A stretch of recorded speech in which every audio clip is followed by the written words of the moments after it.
what the world throws at us is not necessarily your choice. But what you make out of it is entirely your choice. Other people are doing what they want, but it's your reaction which causes the suffering. There is no way you can fix an yesterday, but you can create a tomorrow.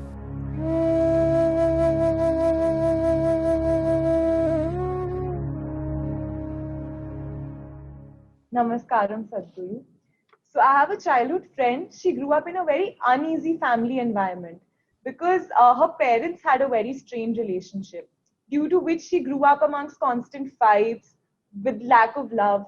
So across the years, I've seen her grow up as a person who's become very reserved. She does not believe in love. She doesn't believe in the power of relationships. So how can we sort of not let such toxic relationships impact us so negatively in life? See, everybody is finding a certain excuse for their own miseries. So my parents were like this, so I am like this. Well, this is unfixable because we can't change your parents now, all right? Hello? Can we change them now? So you need to understand this, especially if you have gone through tough situations in life or horrible situations in life, let's say. Is it not important that you become wiser sooner than other people? Sooner than other people who've grown up in comfort, who do not know what it is to see those things? Is it not very important that you should become wiser? No, instead you choose that you also become miserable because they were miserable people. So let us understand this much. You have an intelligence to recognize that they are living badly. How come you don't have an intelligence to recognize you are living badly right now? And you don't even have the fundamental integrity to see if I am living badly, it is me who is making this. Because there may be situations and situations. For every one of us there are situations. In fact, the more you try to do in the world, the more and more many ugly situations you will have to face, whether you like it or you don't like it, okay? Now, because you face ugly situations, will you also become ugly? Or you will use this as manure to blossom into a wonderful flower? This is a choice that you have. So everything that hurts us, everything that in some way is negative in a given situation, whether you will become wise or you will become wounded is your choice. Do not look for ideal situations because there is no such place. There is no such place. Wherever you go, there will be something happening that you think is negative. Whether it's negative or not, I don't want to make a judgment. But in a given place, you think there is negative. A whole lot of people who have applied to get into your institution like ISB, they are all thinking if I enter ISB, it is like heaven.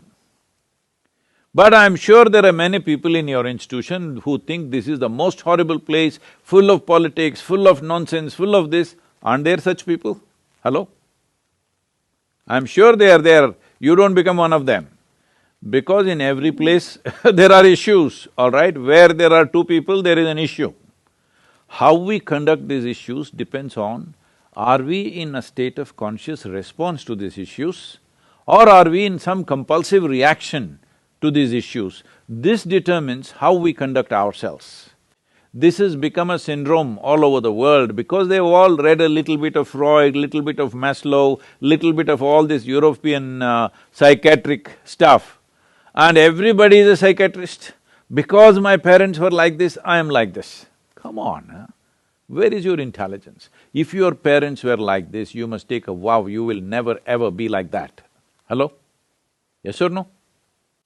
If your parents lived so badly, if it is true, I don't even know whether they lived badly or not. This is her perception of it, all right? We do not know how they lived, but going by her words, assuming it is true, if they lived badly, is it not your business to see never ever you commit such mistakes as they're committing in their lives? Is this not what human intelligence capable of? Or human intelligence is like, they study rats and make all kinds of conclusions about human beings today. Whole lot of experiments about human beings are on rodents. Be looking at the behavior of the rodents, people say, oh, human beings like this, like this. Is it not a sad story? Being the most evolved creature on this planet, I want you to understand, for you to come to this level of intelligence, it's taken millions of years of work, of evolution, to get you here, to the peak of evolution on this planet. So being the peak of evolution, are we displaying that we are the top of the world? Are we? No, we want to sit on somebody else's head and think top of the world. No, we are already top of the world as human beings, isn't it so? But look at the way we are behaving, all the time complaining about something or the other. Let us understand this. What the world throws at us is not necessarily your choice. But what you make out of it is entirely your choice. Yes? What you make out of it is entirely your choice.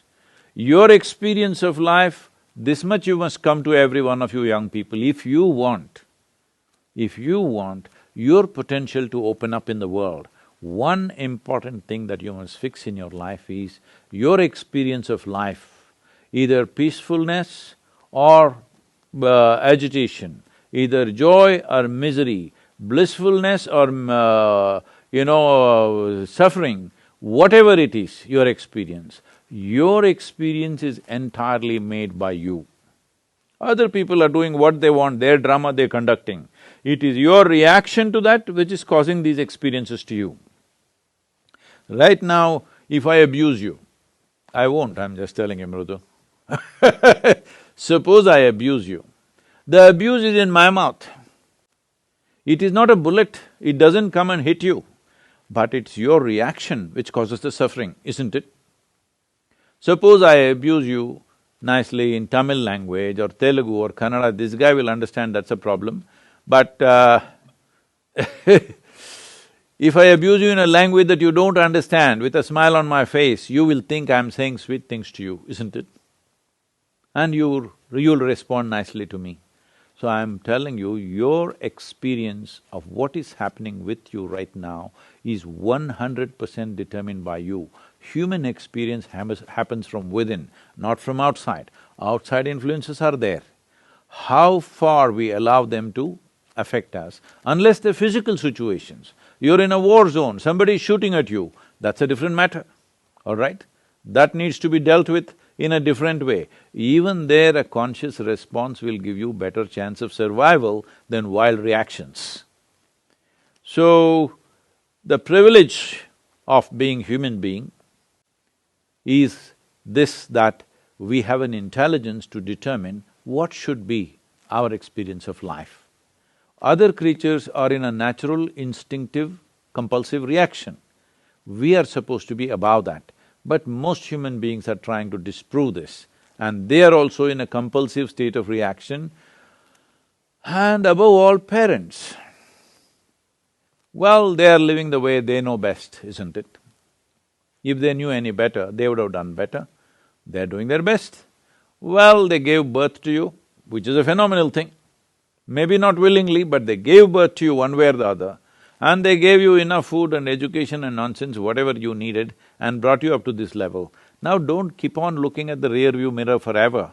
They brought you up, you've grown up into an adult, you survived, all right? Many children die early on, parents not being able to provide. A whole lot of millions of children die in the world because parents are not able to provide for the children that they give birth to. They brought you up, you've grown up, you are in the rear view mirror. Please, leave the rear view mirror and look ahead, because you can't fix your past. There is no way you can fix an yesterday, but you can create a tomorrow. Let's make that happen.